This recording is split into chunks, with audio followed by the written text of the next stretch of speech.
Hello children, welcome to Paradise Lost, Book 1, Class 12. So we were seeing construction of pandemonium in previous class, so we'll continue with that.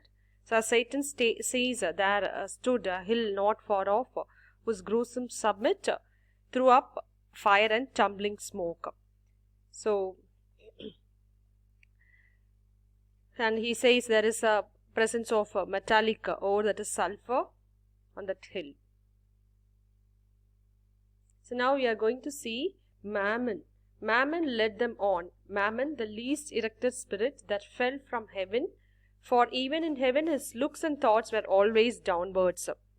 So he walks hunched over. Mammon, even in heaven, that is what's said here, from heaven, for even in heaven his looks and thoughts were always downward bent. So he walks hunched over as if searching the ground for valuables.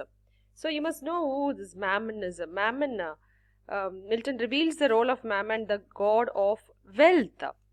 So Mammon is the god of wealth in spreading the lust of God among mankind. So according to Milton, Mammon was the basest of the angels that fell from heaven. Okay, so to Milton, Mammon was the basest of the angels that fell from heaven. So he was the least erect, for he always stooped to look at the golden pavements in heaven.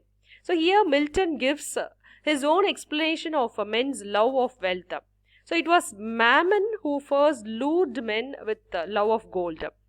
It was he who induced them to commit the unfilial crime of tearing open the womb of their mother earth and to dig out gold, which has been the chief cause of men's perennial miseries.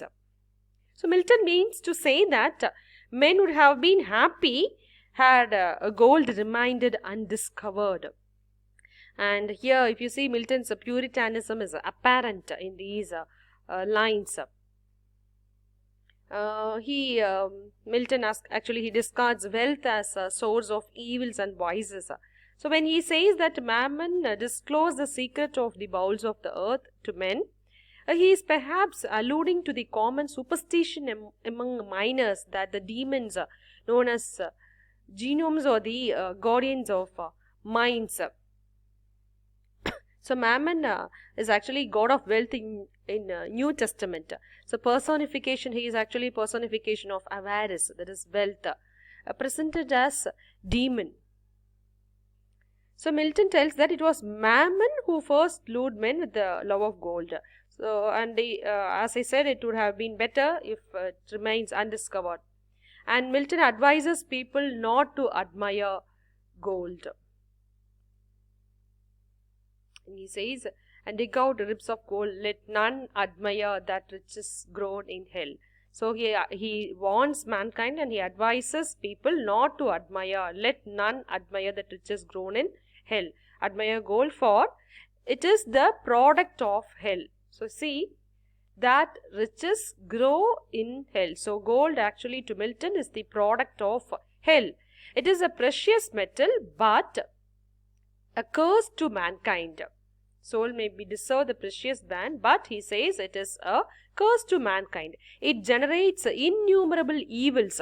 However, Milton, being a lover of arts and beauty, he admires the skill and the speed with which the devils construct the pandemonium. He says that men are very proud of their magnificent buildings constructed by them. With a great sense of wonder and pride, they describe the temple of Belus and the hanging gardens of Babylon. You know, Babylon is one of the wonders, 7 wonders. So people with great pride, they describe their activities. But here, Milton says how magnificently they construct, the fallen angels construct this pandemonium. With a great sense of wonder and pride, we describe the temples of Belus. Okay, we describe the temple of Belus and also the hanging gardens of Babylons.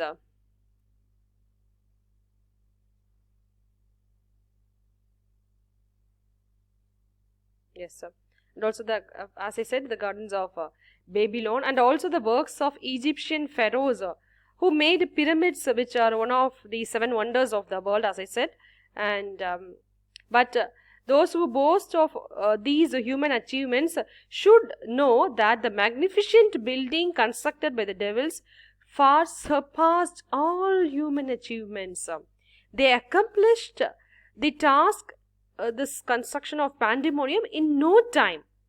So for which innumerable, for us to construct this pyramid or the Babylon, the gardens of the hanging gardens of Babylon, we need innumerable human beings. Innumerable, he says, Milton says, innumerable human beings must have labored hard for as long as an age, and even in that time they could have hardly finished it. So this is how Milton says. But here Milton refers to 2 greatest human achievements. The one is the most famous works of Babylon, that is the capital of Babylonia, situated on the Euphrates, where the temple of Balas, the supreme deity, that is the royal palace and the hanging gardens were situated. And next, the second is the pharaohs of Egypt constructed huge pyramids, about which it is said that 366,000 men were employed for 20 years for building the Great Pyramid. So you must understand, 366,000 people were employed for 20 years for constructing the Great Pyramid. So these pyramids were constructed over the tombs of kings and date back to 2800 to 1700 BC. And here Milton says, these devils, they constructed this pandemonium with speed and utter skill. And Milton states that, next,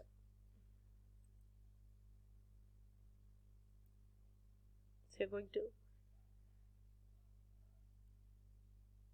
so as I said, duties were assigned for the fallen angels. So one set of angels were busy in digging the oars. So near on the plain, another body of angels, they prepared many cells which had flowing beneath them channels of liquid fire drawn from the lake, and with extraordinary skill smelted the ore, separating each kind of metal, and they removed the impurities that rose to the surface of ore that was melted.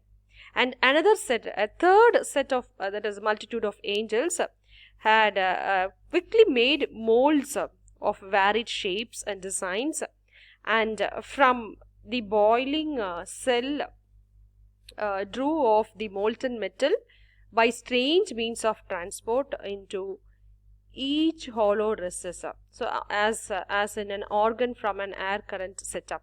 So they made another set of angels, they made a musical instrument. So this pandemonium took the shape of a temple with round and graceful pillars built in the wall and supported by Doric pillars surmounted by the architect with the frieze and cornice thrown in. So neither Babylon nor even celebrated Cairo in all its glories could match such magnificence. So the structure that rose high into the air stood immovable and towering in its height. Straightway the doors opened. So now the construction of pandemonium was over. Then straightway the door opened. The door opened.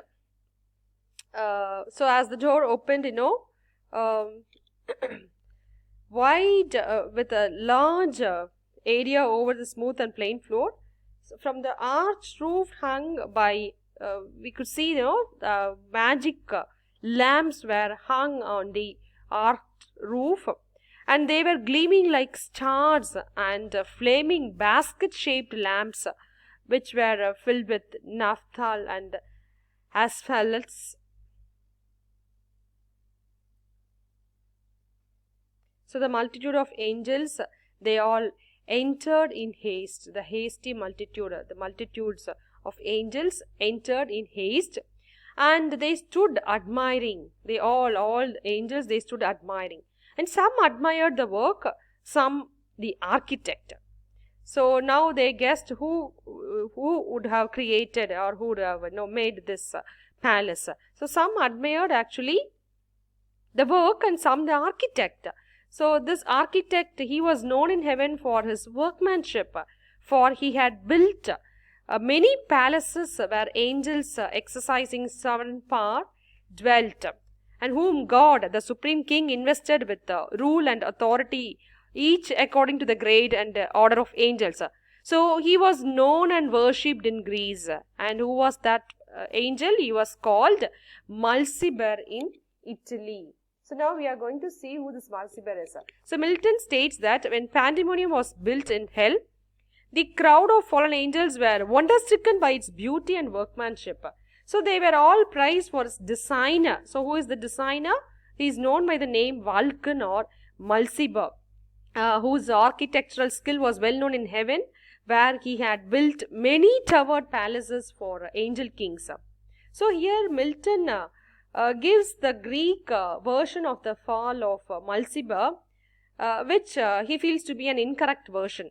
So he was known, that is, Mulciber was known as Hephaestus in an ancient Greece, so where he was worshipped. In Italy, he was known as Mulciber or Vulcan. So according to Greek myth, Mulciber was thrown by angry Jove, that is Zeus, straight from the crystal parapets of heaven. So it is also said that he fell the whole day, from morning to noon, and from noon to evening on a summer day. And at the sunset, streaming like a comet, he dropped from the great height on Lemnos, that is a volcanic island in the Aegean Sea. But Milton asserts that this myth is wrong, for Mulciber, according to Milton, had been earlier thrown from heaven along with the rebel angels long before earth was created. So this is actually Milton's argument. So Hephaestus was known in Greece as the god of fire and metalworking, who forged thunderbolts for Jove.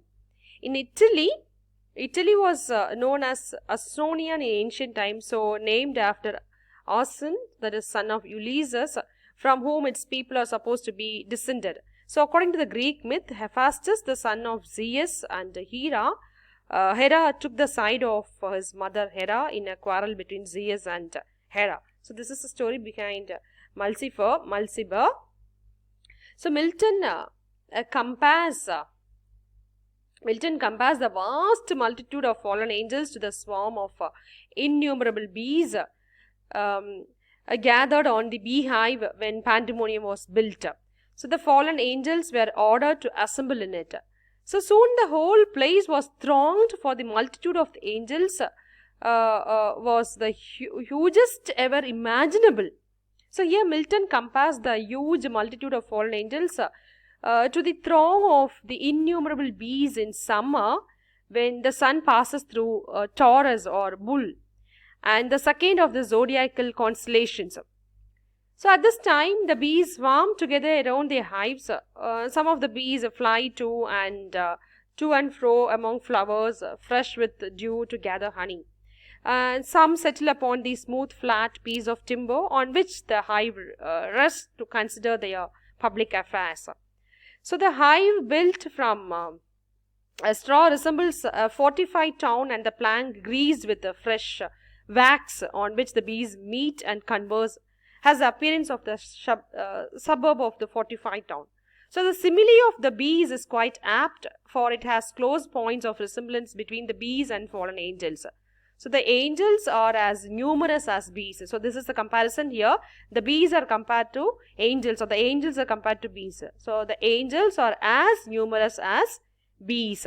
So the angels is very much like the hissing sound created by flying bees. So the assembly in pandemonium is likened to assembly of bees on the smooth plank.